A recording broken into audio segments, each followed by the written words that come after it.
Hi, I'm Frances Kavenik, and this is for the African American Read-In.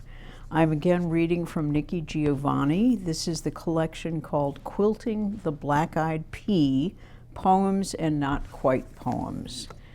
And it's from 2002, and I'm reading the poem called Rosa Parks. This is for the Pullman porters who organized when people said they couldn't, and carried the Pittsburgh Courier and Chicago Defender to the Black Americans in the South so they would know they were not alone.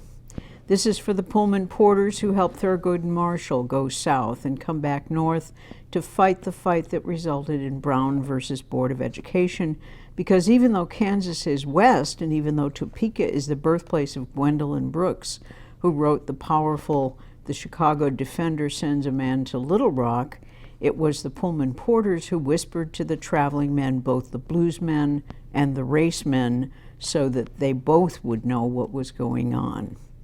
This is for the Pullman porters who smiled as if they were happy and laughed like they were tickled when some folks were around, and who silently rejoiced in 1954 when the Supreme Court announced its 9-0 decision that, quote, "separate is inherently unequal," end of quote. This is for the Pullman porters who smiled and welcomed a 14-year-old boy onto their train in 1955. They noticed his slight limp that he tried to disguise with a doo-wop walk. They noticed his stutter and probably understood why his mother wanted him out of Chicago during the summer when school was out. 14-year-old black boys with limps and stutters are apt to try to prove themselves in dangerous ways when mothers aren't around to look after them. So this is for the Pullman porters who looked over that 14-year-old while the train rolled the reverse of the blues highway from Chicago to St. Louis to Memphis to Mississippi. This is for the men who kept him safe, and if Emmett Till had been able to stay on the train all summer, he would have maybe grown a bit of a paunch, certainly lost his hair, probably have worn bifocals and bounced his grandchildren on his knee, telling them about his summer riding the rails. But he had to get off the train and ended up in Money, Mississippi, and was horribly, brutally, inexcusably, and unacceptably murdered. This is for the Pullman porters who, when the sheriff was trying to get the body secretly buried, got Emmett's body on the northbound train, got his body home to Chicago, where his mother said, "I want the world to see what they did to my boy." And this is for all the mothers who cried, and this is for all the people who said never again. And this is about Rosa Parks, whose feet were not so tired. It had been, after all, an ordinary day until the bus driver gave her an opportunity to make history. This is about Mrs. Rosa Parks from Tuskegee, Alabama, who was also the field secretary of the NAACP.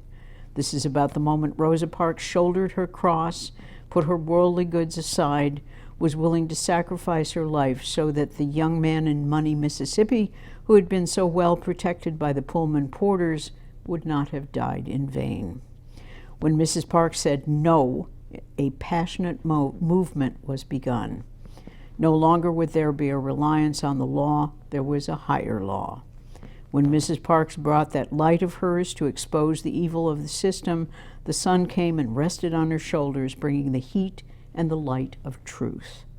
Others would follow Mrs. Parks. 4 young men in Greensboro, North Carolina, would also say no. Great voices would be raised singing the praises of God and exhorting us to forgive those who trespass against us. But it was the Pullman porters who safely got Emmett to his grand uncle, and it was Mrs. Rosa Parks who could not stand that death. And in not being able to stand it, she sat back down. I'll see you at the African American Read-In.